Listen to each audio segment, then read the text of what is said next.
It was nearly 2 in the morning. The kind of hour when even walls seem asleep and any sound feels intrusive, almost unreal. Evelyn Harper had just taken off her shoes when the knocking began. Not loud. Not desperate. Just weak. Repetitive. The sound of someone using the very last of their strength. Evelyn froze. Her hand hovered instinctively near the table where she always left her keys, and her service weapon. Years on the police force had trained her ear. This wasn't a drunk. This wasn't a thief. This was collapse. She opened the door. Her daughter Lily fell forward onto the threshold. Her face was swollen. Her lips split open. Dark bruises bloomed along her arms and neck like stains she couldn't wash away. Her hands trembled violently. Lily whispered only one sentence, so quietly it barely counted as a voice. "Mom, I can't do this anymore." Something inside Evelyn cracked. Not her heart. Not her faith. But the line she had spent years guarding. The line between officer and mother. Pushpin if you're new to the channel Timeless Tales and you're drawn to deep, powerful stories that expose hidden truths, take a second to like this video and subscribe. Your support helps stories like this get told. Stories most people are too afraid to face. Thank you for being here. Evelyn pulled Lily inside and locked the door behind them. She didn't rush. She didn't panic. She looked. The bruises weren't new. They told a story that spanned weeks, maybe months. Lily's body looked like a timeline of silence. "Why this time?" Evelyn asked softly. Lily let out a hollow laugh. "He said he was done pretending to be a husband," she whispered. "He said I was too aware. He said I wasn't his wife. I was his property." She didn't say his name. She didn't need to. Daniel Cross. A man admired in public, respected in business circles. Always impeccably dressed, always smiling. Evelyn cleaned Lily's wounds with steady hands, but her eyes caught something deeper than blood. Lily wasn't afraid anymore. She was empty. And that terrified Evelyn more than any scream ever could. A truth few people talk about. Most people believe domestic violence begins with the first slap. It doesn't. It begins the moment a victim starts believing they deserve it. And Lily had been living in that moment for far too long. Evelyn drove her to a private hospital before dawn. Not to avoid attention, but because she feared Lily might change her mind. Dr. Rachel Moore examined her carefully. "No internal bleeding," she said quietly. "But this body hasn't been safe in a long time." That was enough. As Evelyn stepped into the hallway, her phone buzzed. Unknown number. "If you talk, I'll destroy you." Evelyn stared at the screen, then smiled. Not with joy. With clarity. She had faced criminals her entire career. But this case was different. This case had walked into her home. That night, as Lily slept, Evelyn sat beside her bed. She held her daughter's hand and whispered, "This time, I'm not just your mother." Her voice didn't shake. "This time, I'm justice." The thought that sealed her fate formed quietly, but permanently. No one gets to break a woman and walk away untouched. Morning didn't bring peace. It brought clarity. Evelyn Harper stood in her kitchen as the first gray light filtered through the window, staring at a cup of coffee she hadn't touched. Across the room, Lily slept on the couch, wrapped in a blanket that looked far too thin for what she had survived. Evelyn hadn't slept at all. She had replayed every memory, every warning sign she'd ignored because life was busy, because Lily always said, "I'm fine, Mom." Now she understood the truth she had learned too late. Silence is not peace. It is preparation for violence. She picked up her phone and opened a new folder. She named it simply, Lily. That folder would become a weapon. The first step was documentation. Evelyn photographed every bruise under natural light. She took wide shots, close-ups, angles that left no room for doubt. She recorded timestamps, locations, Lily's whispered explanations. Lily flinched when the camera shutter clicked. "I hate how this looks," she said quietly. Evelyn lowered the phone. "This isn't about how it looks," she replied. "It's about making sure no one ever tells you this didn't happen." Lily nodded, tears slipping down her cheeks, not from pain but from relief. Someone finally believed her. By noon, Evelyn was at work, but not officially. She moved through the police building unnoticed as she had learned to do over years. Her badge opened doors, but her reputation kept mouths shut. She went straight to Mark Reyes, a digital forensic specialist she trusted with her life. I need you off the books, Evelyn said, closing his office door. Mark raised an eyebrow. Personal or professional? Evelyn slid her phone across the desk. Both. He scrolled through the photos, his jaw tightening. Who's the guy? Daniel Cross. Mark exhaled slowly. That explains the threats. What threats? Evelyn asked. Mark turned his screen toward her. There's chatter. Anonymous tips. Complaints withdrawn. Reports erased. He paused. Someone's been cleaning up after him. Evelyn felt her stomach drop. This wasn't just a violent man. This was a protected one. That afternoon, Evelyn visited Lily's apartment. She hadn't been there in months. The place was immaculate, too immaculate. Nothing out of place. Nothing personal. No photos. No decorations Lily would have chosen. It felt less like a home and more like a controlled environment. Evelyn opened drawers, closets, books. Then she found it. A phone. Hidden behind cleaning supplies. Lily stared at it. He made me keep that, she whispered. Said it was safer. Evelyn turned it on. Messages flooded the screen. Threats. Apologies. Promises. Commands. You belong to me. If you leave, I'll ruin your mother. Smile in public. Evelyn's hands clenched. This wasn't rage. This was ownership. That night the phone rang. Daniel Cross. Evelyn answered. You've made a mistake, he said calmly. His voice was smooth, rehearsed. You hurt my daughter, Evelyn replied. Pause. She fell, Daniel said. She's unstable. You know how women exaggerate. Evelyn smiled. You know what I know, she said softly. I know every man who says that eventually forgets one thing. And what's that? Daniel asked. That evidence doesn't need permission. The line went dead. 2 days later, Evelyn received an envelope under her door. No return address. Inside were photos. Daniel with another woman. Different nights. Different locations. Hotel receipts. Bank transfers. A pattern. Evelyn recognized the woman immediately. Claire Vaughn. Daniel's business consultant. So that was the angle. Not just abuse. Betrayal. Fraud. Control. This case was growing teeth. But the real breakthrough came from someone unexpected. Mrs. Helen Brooks, Lily's neighbor. An elderly woman. Quiet. Observant. I didn't want to get involved, she said, hands shaking as she held a flash drive.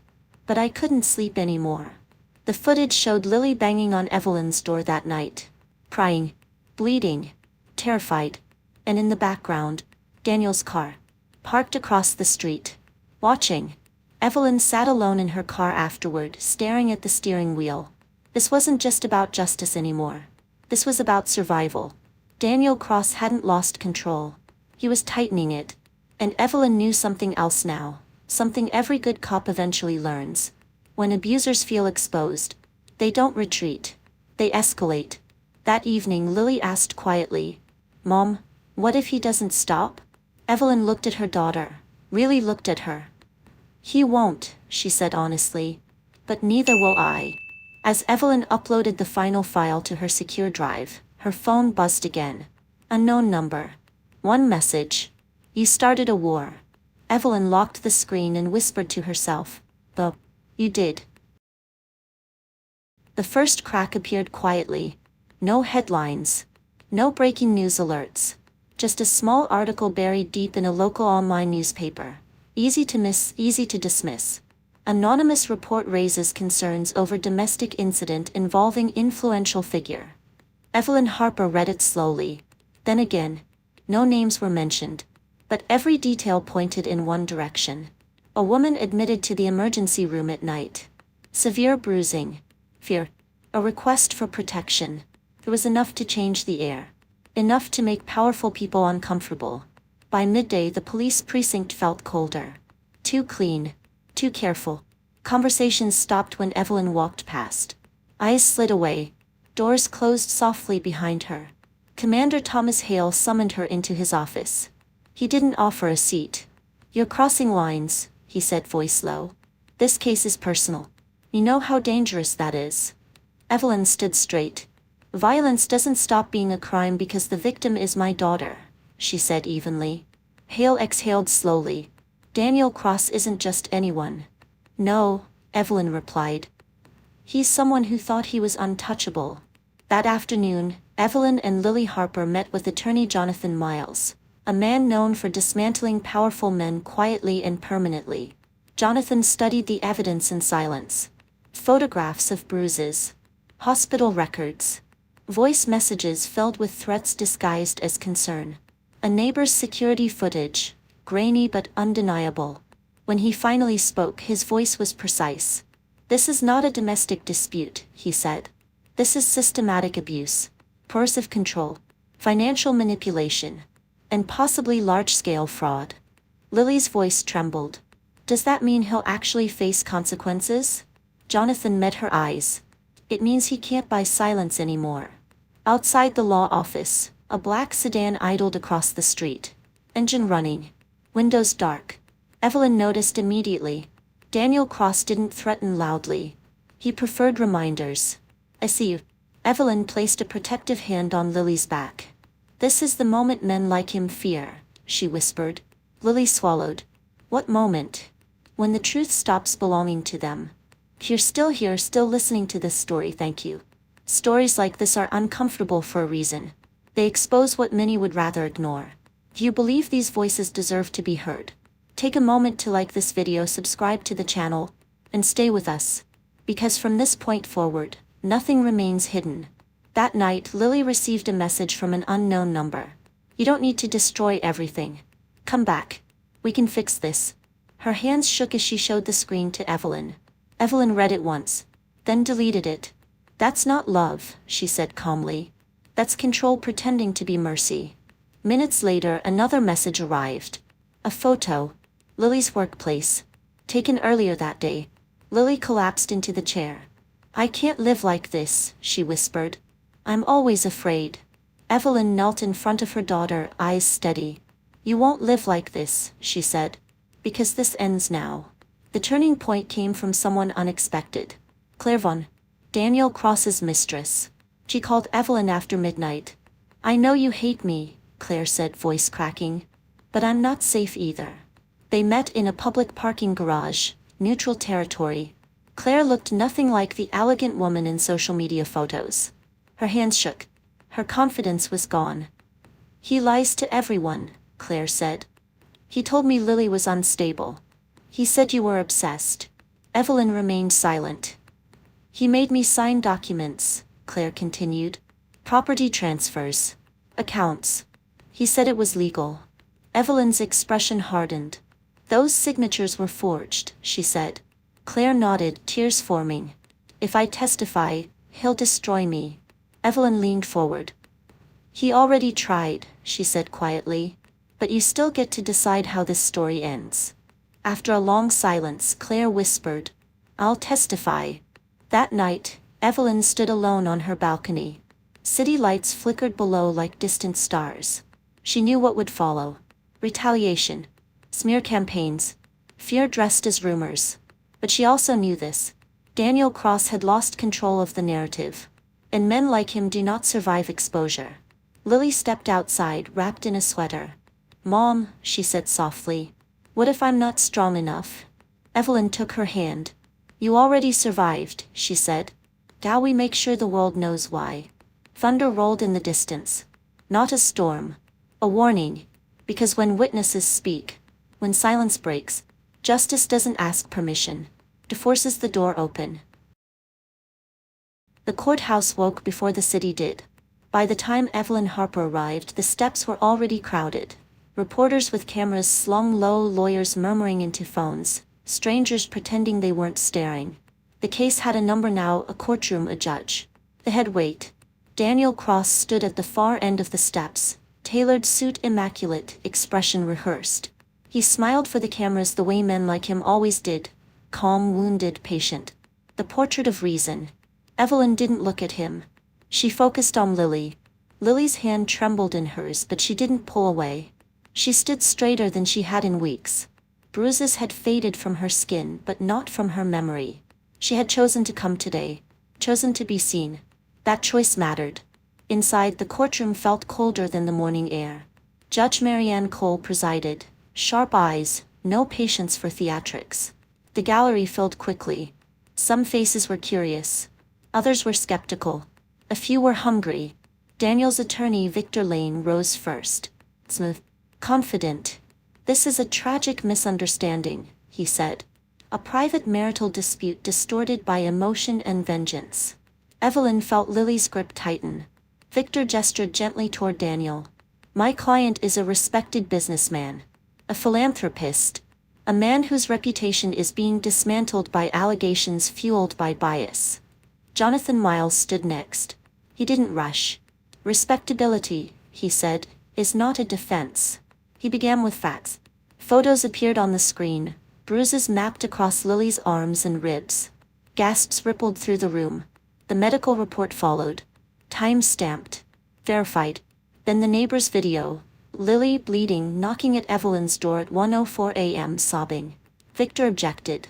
Judge Cole overruled. Jonathan's voice never rose. "This is not a moment," he said. "It's a pattern." Daniel leaned toward Victor, whispering urgently. Evelyn caught his eyes for the first time. There was no apology there. Only calculation. Lily took the stand. Her voice shook at first. Then steadied. She spoke about isolation. About apologies that turned into threats. About love used like a leash. "When he was angry," she said, "he'd tell me no one would believe me." She looked at Daniel then. He was wrong. The courtroom was silent. Then Victor stood. "Ms. Harper," he said gently, "isn't it true you benefited financially from this marriage?" "Yes," Lily replied. "And when the relationship deteriorated, you became resentful?" "No," Lily said. "I became afraid." Victor paused. No further questions. The turning point came when Claire Vaughn was called. She hesitated before sitting. The room leaned forward.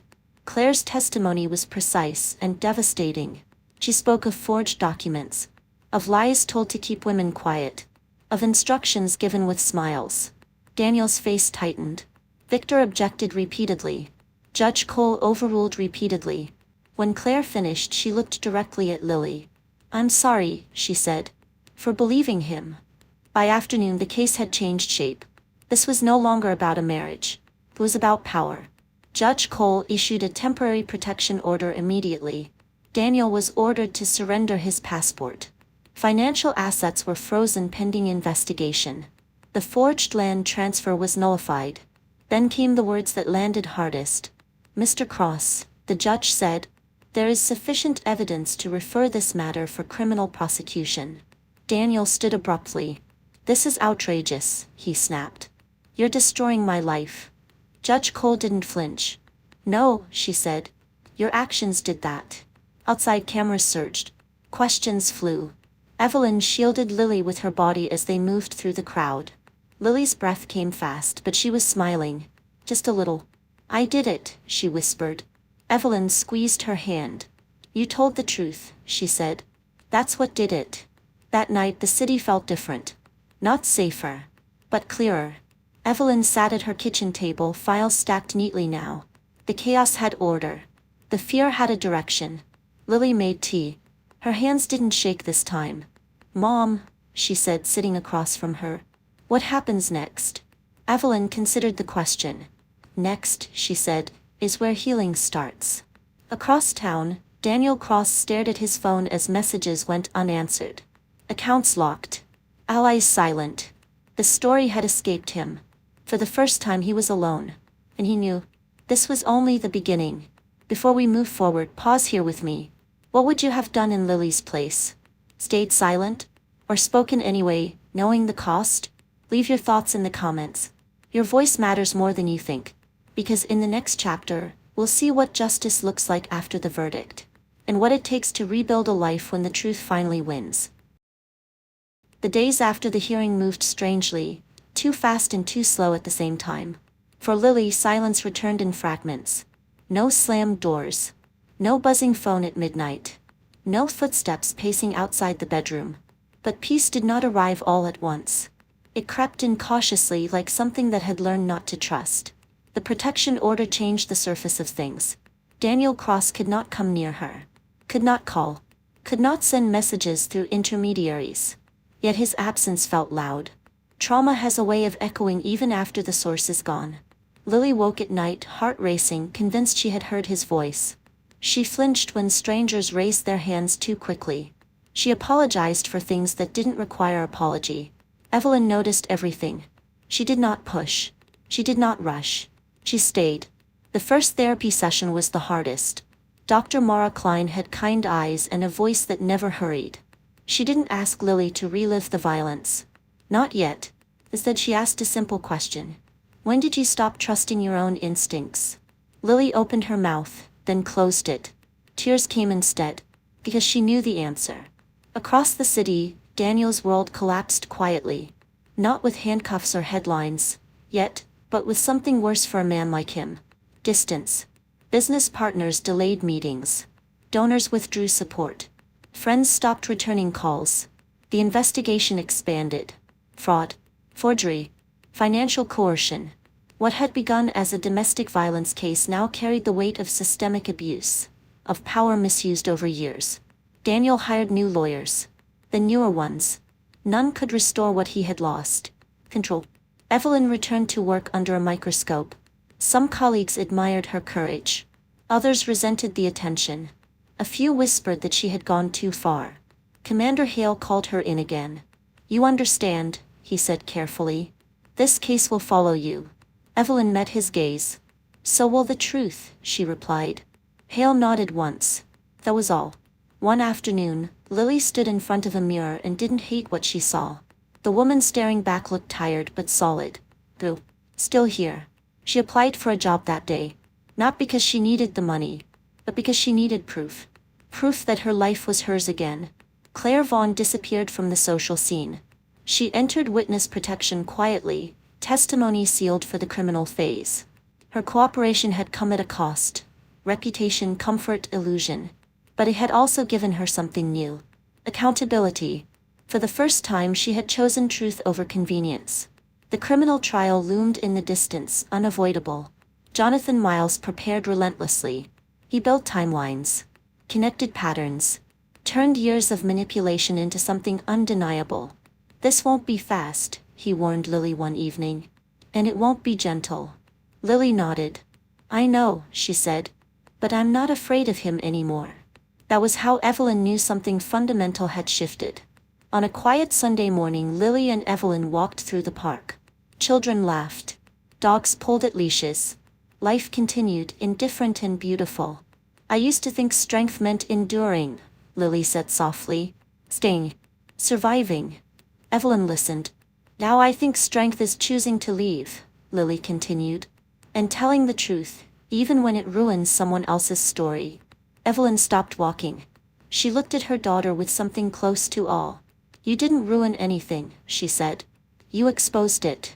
That night, Evelyn received an email. No threats. No manipulation. Just a single line and signed. I never thought you'd win. Evelyn deleted it without responding. Winning had never been the goal. Ending the cycle was. Weeks later, Lily received her first paycheck from her new job. She framed it. Not for the money, but for the reminder. The criminal indictment came on a Wednesday. Daniel Cross was officially charged. The city buzzed again. Headlines followed. This time there were names. But Lily didn't read them. She was learning something better. How to breathe without fear. One evening, as rain tapped softly against the windows, Lily sat beside Evelyn on the couch. Do you think, Lily asked, this story will help anyone else? Evelyn thought of the comments. The messages. The women who had already reached out. Yes, she said. Because silence is the abuser's greatest ally. Lily leaned her head against her mother's shoulder. Then quietly, I'm glad I spoke. Outside the storm passed. Not all storms announce their ending. Some simply fade, leaving behind ground strong enough to stand on again. The morning light filtered through the blinds, soft and hesitant, as if afraid to wake the memories that still lingered in the house. Evelyn Harper sat at the kitchen table, a steaming cup of coffee in hand, scanning the case files that had been reorganized over the past few weeks. Each folder represented a battle won, a victory carved out of fear, and the painstaking evidence trail that had finally toppled Daniel Cross's carefully constructed world. Yet the weight of what had happened still pressed on her shoulders. Lily entered the kitchen, a folder tucked under her arm. Her steps were confident, her posture straighter than it had been for months. She no longer flinched at shadows or sudden noises. The bruises had faded, the physical pain gone, but the mental scars remained, subtle yet persistent. "Mom," she said softly, placing the folder on the table. "I've started a journal. Not just for me but maybe for others, like a guide to show what courage looks like." Evelyn smiled, warmth spreading across her chest. "That's a powerful idea. Your voice can protect someone who hasn't found theirs yet." She reached over and squeezed Lily's hand, feeling the strength beneath the trembling fingertips that had once been terrified to touch the outside world. In that moment, both realized that survival wasn't enough anymore. They needed to reclaim life, to rebuild it stronger than before. The following days were a whirlwind of practicalities and small victories. Lily applied for and accepted a new position at a non-profit organization dedicated to supporting survivors of domestic violence. Her presence there was more than just professional. It was personal, a bridge between the helplessness she had felt and the empowerment she now embodied. Evelyn, balancing her police duties, helped organize workshops and community outreach, using her first-hand experience to educate, warn, and inspire. Each story they shared, each survivor who found solace in their guidance, became a thread in a tapestry of collective strength and hope. Meanwhile, the criminal investigation into Daniel Cross deepened. Jonathan Miles worked tirelessly, connecting financial frauds, forged documents, and Daniel's network of intimidation. Each new piece of evidence added another layer of inevitability. Daniel would not escape justice this time. Yet Evelyn knew that no courtroom could heal the quiet, persistent fear that lingered in survivors' minds. Healing was slower, more personal. It required patience, care, and repeated reassurance that their lives were no longer at the mercy of abusers. One afternoon, Evelyn and Lily met with Claire Vaughn, the former accomplice turned key witness. Claire was nervous, fidgeting with her hands as she explained her new life in witness protection. But her voice carried honesty, and her eyes reflected the relief of someone unburdened by silence. "I never imagined that telling the truth would feel like breathing again," she admitted. Evelyn nodded, understanding more deeply than words could capture. Each ally, each truth-teller had a role in dismantling the system of fear Daniel had built around them. Their courage was cumulative, contagious. Evelyn also spent time teaching Lily practical skills for autonomy, self-defense, situational awareness, and digital safety. "Knowledge," Evelyn explained, "is a shield as powerful as any sword. It protects you when the world feels unsafe." Lily absorbed everything eagerly, a sense of empowerment gradually replacing the lingering anxiety. Together they began to feel the invisible chains loosen. They were learning to live, not merely survive. Yet shadows remained. Daniel's sporadic legal maneuvers and public statements continued to reverberate through their lives. Even as his influence waned, Evelyn knew the danger of underestimating him. She instituted careful measures, surveillance where necessary, and maintained a meticulous record of every encounter, text, and email. "Never assume the storm is over," she told Lily one evening, "even when the sky looks clear. Safety is built from foresight." Lily nodded, appreciating the protective vigilance, feeling simultaneously guided and empowered. Amidst the caution, there were moments of small, poignant normalcy. They began hosting friends for casual dinners, sharing laughter without hesitation. Lily's first paycheck from her new job bought a small, modest painting for the apartment, a symbol of life reclaimed. Evelyn marveled at the juxtaposition. A simple act of creativity standing against months of fear and chaos. These tiny victories were proof that their resilience could manifest in both grand and subtle ways. By midweek, news of the upcoming criminal trial against Daniel Cross dominated headlines. Journalists sought interviews. The public followed the story closely. Evelyn and Lily had decided to maintain distance, engaging only when necessary, but they were acutely aware that every word and every public appearance could trigger reactions from both supporters and detractors. For Lily, it was a test of emotional endurance. For Evelyn, a balancing act of protection and advocacy. Both knew they could not hide from the consequences of justice. They had to navigate it with courage and clarity. Amid the media storm, Evelyn reminded Lily of the bigger picture. "This isn't about revenge," she said firmly. "It's about accountability. We cannot control how others react, but we can control the truth we speak and the actions we take." Lily reflected on the months of fear, isolation, and terror she had endured. The concept resonated deeply. Justice was more than legal. It was moral, and it belonged to the victims who had endured silently for too long.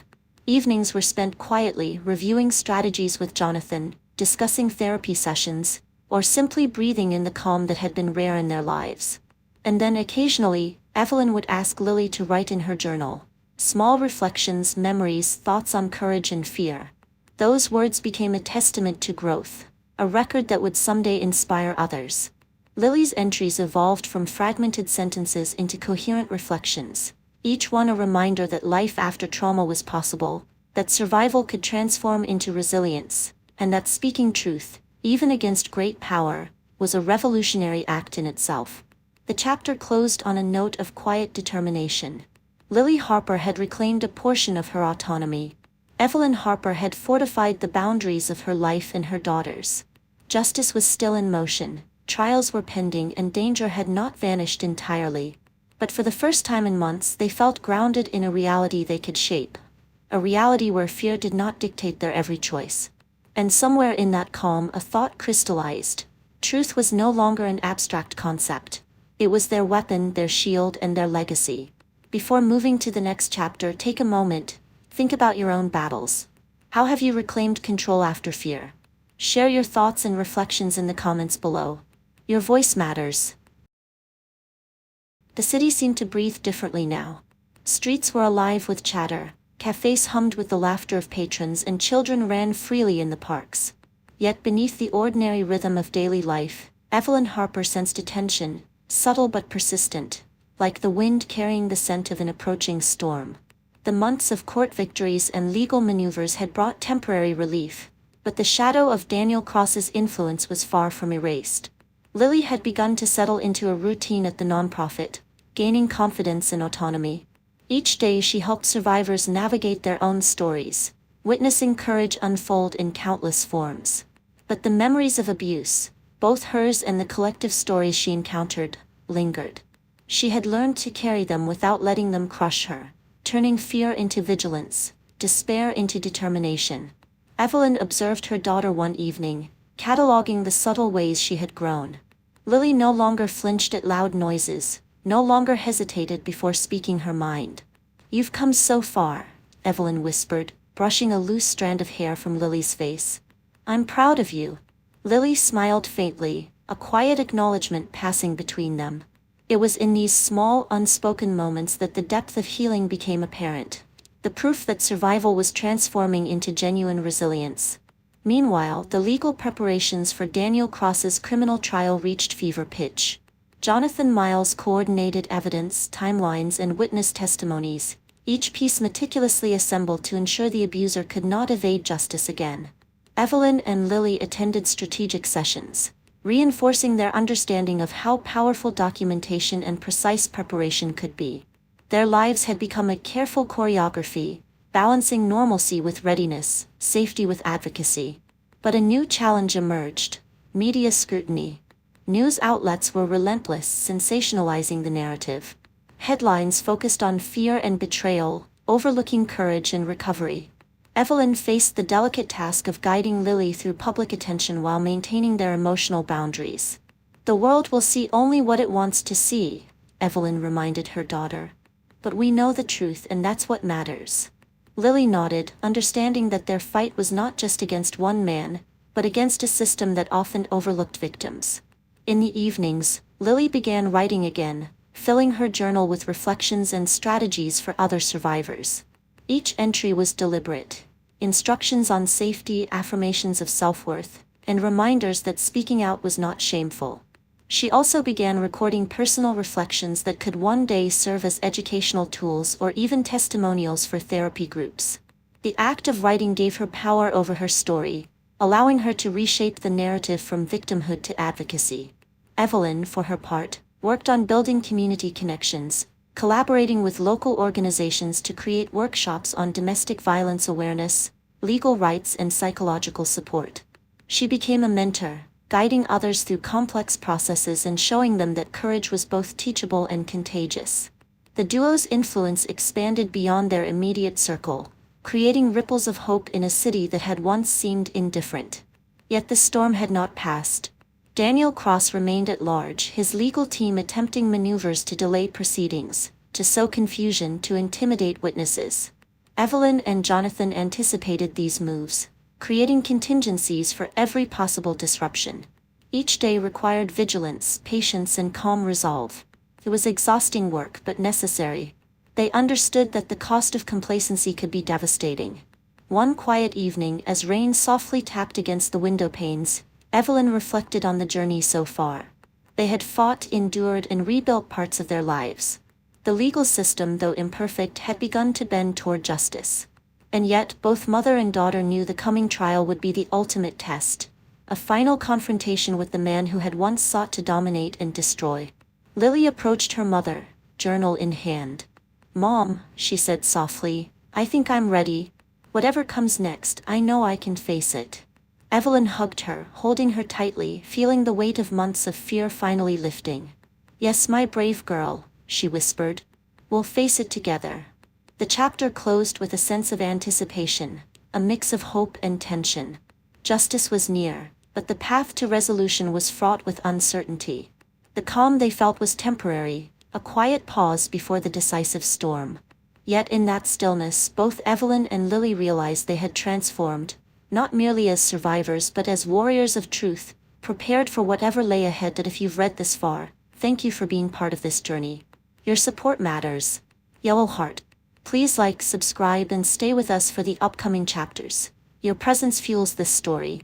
Share your thoughts in the comments. How would you face someone like Daniel Cross?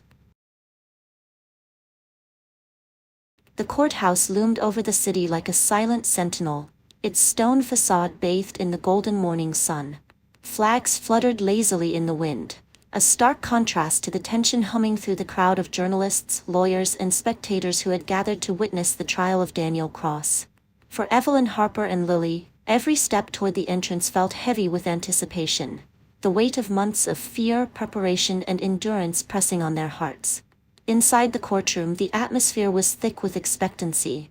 Judges, clerks, and attorneys moved with precise formality, their every motion underscored by the gravity of the proceedings. Daniel Cross sat at the defendant's table, his expression a mask of feigned calm, though subtle signs of agitation betrayed his true emotions. Across the room, Elizabeth, though resolutely composed, felt the familiar tightening of her chest. This was the moment where justice would either affirm their courage or falter against a world that often favored power over truth. The trial opened with the presentation of evidence. Photographs of Lily's injuries were displayed, each image stark and undeniable, a testament to the brutality she had endured. Videos from the neighbors' surveillance cameras showed her desperate knocking and pleading at Evelyn's doorstep, each frame resonating with raw fear and urgency. Forged land transfer documents were submitted, along with detailed analyses by forensic experts, proving Daniel's manipulation and intent. Jonathan Miles, their lawyer, guided them through the presentation, emphasizing clarity and precision. "Remember," he whispered to Evelyn before the proceedings began, "this is more than a case, it's a statement. Speak truth, present facts, and let courage lead the way." Evelyn nodded, feeling a surge of resolve. This trial was no longer just about her daughter. It was about every voice that had been silenced, every life that had been controlled by fear. One by one, witnesses were called. Denise Salgado, the former accomplice, took the stand, her testimony raw and emotionally charged. She recounted Daniel's schemes, his threats, and the fear that had compelled her silence for so long. Yet now, standing in a courtroom under oath, her voice trembled with newfound freedom. "I was afraid," she admitted, tears glinting in her eyes, "but no longer. The truth must come out." Her words echoed through the room, reverberating like a hammer striking against the walls of injustice. Evelyn listened, a mixture of gratitude and validation filling her chest. Each piece of testimony, each fragment of evidence, reinforced the reality they had endured and the righteousness of their fight. Lily sat quietly beside her mother, absorbing the strength radiating from each narrative, understanding that her own courage had helped create this moment of reckoning. As the day progressed, the courtroom drama intensified. The defense tried to discredit witnesses, challenge evidence, and sow doubt in subtle, insidious ways. But Evelyn and Jonathan were prepared. Each objection was met with meticulous clarification, every attempt at manipulation countered with undeniable facts. The tension in the room was palpable. It felt as though the air itself quivered with the anticipation of justice. During a brief recess, Evelyn and Lily stepped outside. The sun was bright, but the air carried a crisp reminder of the stakes at hand. "We've come so far," Evelyn said softly, squeezing Lily's hand. "No matter what happens in there, our courage brought us here. That is something no one can take away." Lily nodded, her jaw firm, a flicker of the fierce determination she had cultivated over months of struggle reflecting in her eyes. When court reconvened, the final arguments were presented. Jonathan's words were precise, compelling, and filled with both professional gravitas and emotional resonance.